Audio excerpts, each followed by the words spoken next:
Sa video na to, i-review ko yung Go High Level. Probably yung pinaka-importanting business tool na gamit ko on a day-to-day. Pag-usapan natin kung ano yung CRM, lahat ng features, lahat ng software na pwede niyang palitan, yung pros and cons, kung para sa'yo ba siya o hindi. Yung pricing, paano ka makakakuha ng extended trial, tapos i-walk through ko rin kayo step by step sa software para makita nyo lahat ng kaya niyang gawin. My name is Charlie. Avid Go High Level user ako. And overall, amazing talaga yung platform na to. Legit, naniniwala ako na bawat entrepreneur at business owner dapat matutong gumamit ng Go High Level. Kasi kapag natutunan mo yung software at na-implement mo siya sa business mo, yung automations, systems, lahat ng AI na pwede mong i-set up, sobrang laki ng positive impact niya sa business mo. So without further ado, let's get started. So unang pag-usapan natin muna is kung ano ba yung high level. Yung Go High Level or high level is basically a CRM, meaning Customer Relationship Management System. Pero hindi lang siya CRM. Full-on marketing suite din siya at sobrang dami niyang software na pinapalitan. So basically, pwede mong buuin or patakbuhin yung buong business mo gamit yung high level. And ito talaga yung ginagawa ko sa businesses ko. Lahat tumatakbo through this software. Now, kung beginner ka sa ganitong klaseng software, ito yung ginagawa ng high level. Tutulungan kanyang mag-capture ng leads gamit ang landing pages, forms, calendars, at kung ano-ano pang tools. Tapos tutulungan kanyang in-nurture yung leads na yon para maging paying clients or customers. Ginagawa niya to through emails and through SMS campaigns. Ang dami talagang pwedeng gawin lahat sa loob ng high level. And once na maging clients na sila, pwede ka nang mag-collect ng payments, mag-track ng analytics, at gumawa ng iba't iba pang bagay. So isipin mo parang foundation or backbone kung saan mo binubuo at pinapatakbo yung business mo. Later sa video na to, ipapakita ko sa inyo exactly kung paano gumagana lahat. At promise, mind blown kayo sa dami na pwedeng gawin sa loob ng high level. Trust me, sobrang insane talaga niya. Now, kung kilala nyo ako, medyo kuripot akong tao. Mahilig talaga akong magtipid. Isa sa pinakagustong gusto ko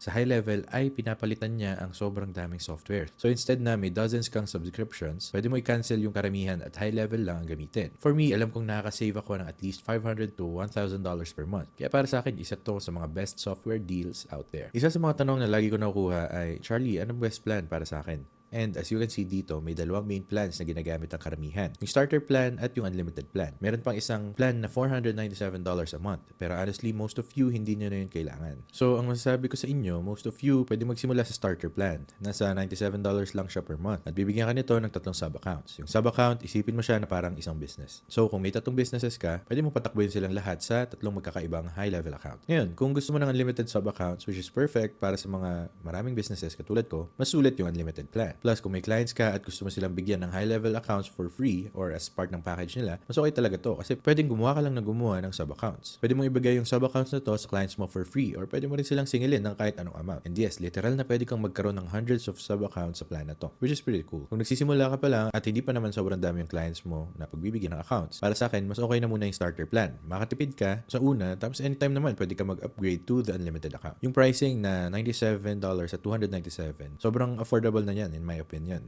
Lalo na kung iisipin mo na pinapalitan niya yung iba mo pang software. So sa totoo lang, parang free na rin siya kung tutusin. Ngayon, as you can see sa public website nila, meron silang 14-day free trial. Pero kung gusto mo ng mas mahabang trial, meron akong exclusive link sa baba. Pag ginamit mo yan, makakakuha ka ng 30-day trial. So pwede mo talagang i-test, paglaruan, at tingnan kung bagay siya sa business mo. And bonus pa, kapag ginamit mo yung link na yon, makakakuha ka rin ng maraming freebies. Sisend ko sa inyo lahat ng templates na ginagamit ko mismo sa businesses ko. Built lahat yon dito. So literal na plug and play lang. May mga free bonuses pa akong isasend via email, plus yung extended trial. Kaya na-encourage ko talaga kayong gamitin yung link sa baba. So now, pag-uusapan naman natin kung para kanino si high level at kung kanino hindi. Kasi hindi naman talaga siya perfect na software para sa lahat. Yes, super fan ako nito pero may mga downsides din siya at i-cover ko yan honestly. So para sa akin, yung perfect na gagamit kay high level ay mga service-based business. Kung meron kang service-based business, swak na swak to. Or kahit anong klaseng agency, kunwari, marketing agency, email agency, or kahit anong agency na may iba't ibang clients, perfect talaga siya. Ginagamit ko yung high level sa overseas recruiting company ko na paired. Lahat ng operations namin dumadaan dito sa software na to. And honestly, sobrang solid ng experience. Kung small to medium-sized business ka, tingin ko sobrang bagay sa'yo ng high level. Constant silang nag-update, nag-add ng features, at kahit hindi pa siya kasi polished ng ibang dedicated software out there, yung overall functionality niya sobrang ganda. Pero kung enterprise level ka, kunwari, company na may hundreds or thousands of employees, hindi ko pa siya marirecommend sa ngayon. Mas okay pa rin siguro yung tulad ng HubSpot or Salesforce. Pero for me, at para sa karamihan ng mga tao, perfect na platform na talaga to. One more thing.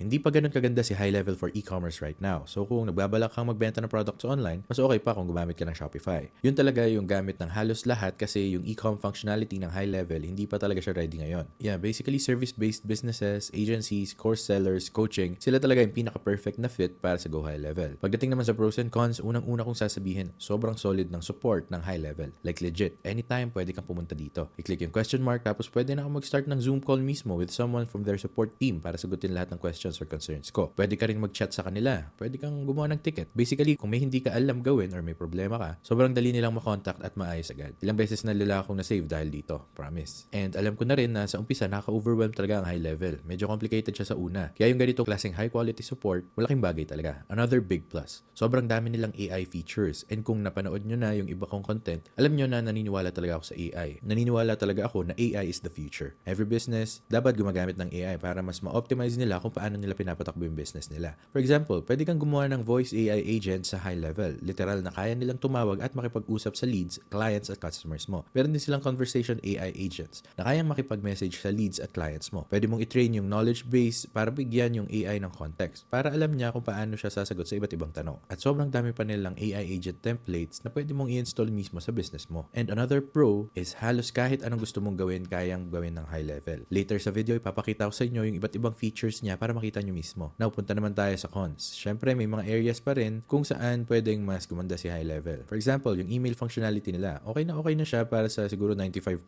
ng users. Pero kung sobrang laking email list, like 100,000 plus subscribers, mas okay siguro kung gagamit ka ng dedicated na email software. Another con is dahil sobrang daming features sa loob ng high level, medyo nahihirapan talaga ang beginners na mag-umpisa. Meron akong complete Go High Level tutorial sa channel ko. Ilalagay ko yung link sa baba. Kapag pinanood mo yun, honestly, hindi naman talaga siya ganun kahirap. Oo, overwhelming siya sa simula, pero kayang-kaya siyang matutunan. Ang pinaka-importante talaga ay paglaruan mo siya habang pinapanood yung tutorial. Yung hands-on experience talaga ang magtuturo sa'yo. Another con din ay yung mga upsell sa loob ng high level. So kung gusto mo ng certain advanced features, may extra bayad. Pero just keep in mind, para sa karamihan ng users, hindi mo naman kailangan yung upsells kasi sapat na yung features na kasama ng high level. So ngayon, dadalhin ko kayo sa dashboard ng high level account ko. Isa to sa mga demo business accounts ko. So sub-account siya, and as you can see, ito lahat ng iba't ibang sub-accounts ko dito. Currently, naka-unlimited plan ako, kaya pwede ako magkaroon ng unlimited sub-accounts. Meron din ako mga clients na ginawan ko ng accounts, kaya lalabas din sila lahat dito. Pero kahit naka-starter plan ka lang, pwede ka pa rin magkaroon ng 3 sub-accounts. Yung Launchpad ay sobrang okay na place para mag-start at i-connect lahat ng accounts mo. I-recommend ko talaga na daanan mo to once na gumawa ka na ng account at i-connect lahat ng kailangan. Kasi dito na-activate yung maraming cool na features. Ngayon, yung dashboard mo magbibigay ng overall view ng business mo. Pwede mo siyang i-customize. Pwede mong palitan yung dates. Makikita mo kung ilan yung clients mo, yung total opportunity value ng current clients mo, leads, Google Analytics report, at marami pang ibang importanteng data. Yung conversations naman ay parang isang hub kung saan makikita mo lahat ng conversations sa business mo. Lahat ng emails, lahat ng SMS. Dito lahat lalabas. Syempre sa demo account na to, wala pang laman. Pero halimbawa sa overseas recruiting agency ko, dito ko nakikita lahat. Pwede akong mag-email, mag-SMS, lahat from one place lang. Yung calendars ay isa pang solid na feature ng high level. Dito pwede kang gumawa ng iba't ibang calendars para sa iba't ibang tao. Pwede mong iset yung availability mo.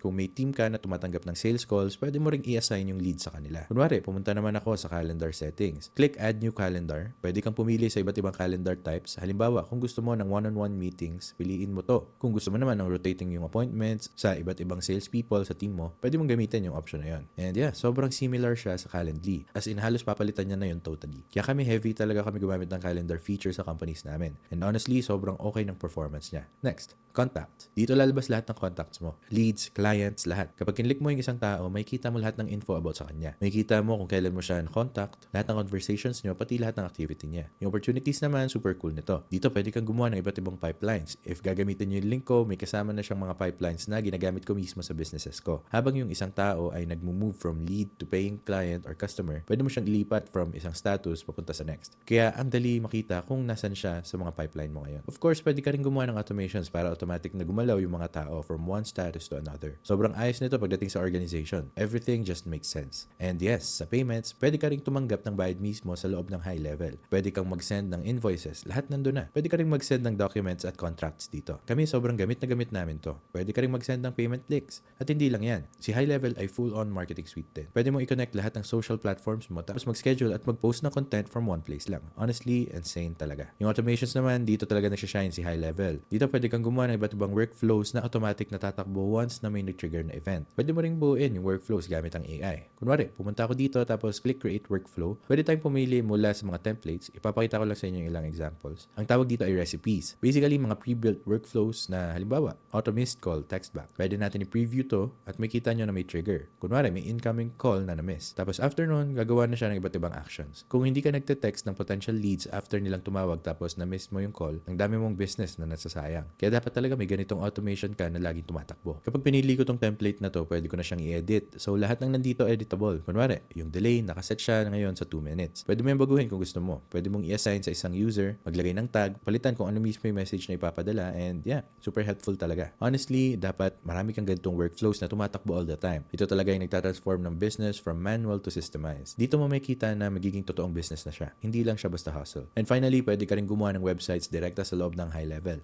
Pwede kang gumawa ng funnels, landing pages, pati full-on websites. Of course, hindi siya kasing advanced ng mga dedicated website builders, pero nakagawa na ako ng maraming pages gamit ang high level at honestly, ang ganda rin ng mga results. This can 100% replace ClickFunnels. Isa pa sa mga bonuses na binibigay ko kapag ginamit nyo yung link ay isang custom-built landing page na talagang maayos ang design and libre nyo yung makukuha. So yeah, ayan na lahat ng features na gusto kong i-cover sa video na to. Kung gusto nyo ng mas in-depth na walkthrough sa bawat isa, check nyo yung iba ko pang high-level videos. Yung video na to is more of a review, kaya dinaanan ko lang siya briefly. Pero hopefully, malinaw na sa inyo kung gaano ka-powerful si high level at kung gaano karaming bagay yung pwede nyong gawin at buuin gamit lang yung isang software. Isa to sa mga software na literal na nagbago ng buhay ko. And hindi ko lang to basta sinasabi kasi talagang totoo siya. May dahilan kung bakit lahat ng businesses ko ngayon ay pinapatakbo ko na through high level. Dahil dito, naging maayos akong entrepreneur. Natutunan ko yung features at talagang na-build ko ito actual systems para sa businesses ko. Kaya para sa akin, every business owner dapat talaga matutong gumamit ng high level at i-implement lahat ng kaya nitong gawin. Kapag ginawa mo yun, magkakaroon ka ng business na halos kaya tumakbo mag-isa. May automations, workflows, at processes na nakasetup na. Mas ma-optimize mo talaga yung flow mula sa pagiging lead ng isang tao hanggang sa maging actual client siya. And I guarantee you, kung gagamitin mo yung software ng maayos, malaki talaga ang kikitain mo. So yes, meron syempre siyang mga drawbacks at na-cover ko naman yun sa video na to. Pero sa kahit sinong non-enterprise at non-e-commerce business, lalo na kung service-based or agency ka, please, i-check nyo talaga siya. Makukuha nyo yung free snapshot at templates ko kapag ginamit nyo yung link ko. Ibig sabihin nito, may makukuha kayo sobrang daming plug-and-play stuff na pwede nyo na agad i-drop diretso sa business nyo. And yeah, sana nakahelp tong video na to sa inyo. Overall, fantastic talaga yung software. Kung medyo nagdadalawang isip pa kayo, at least subukan nyo muna. Kunin nyo yung extended 30-day trial, itry nyo yung snapshots at templates ko. And honestly, feeling ko may in love kayo agad sa high level. Kung may nakuha kayong value sa video na to, make sure nyo na i-hit yung like button at mag-subscribe na rin sa channel. Gumagawa ako ng mga videos tungkol sa entrepreneurship, finance at iba pang stuff para tulungan kayo magkaroon ng financially successful life. Sobrang na-appreciate ko yung time nyo. And takits tayo ulit sa next video. Peace!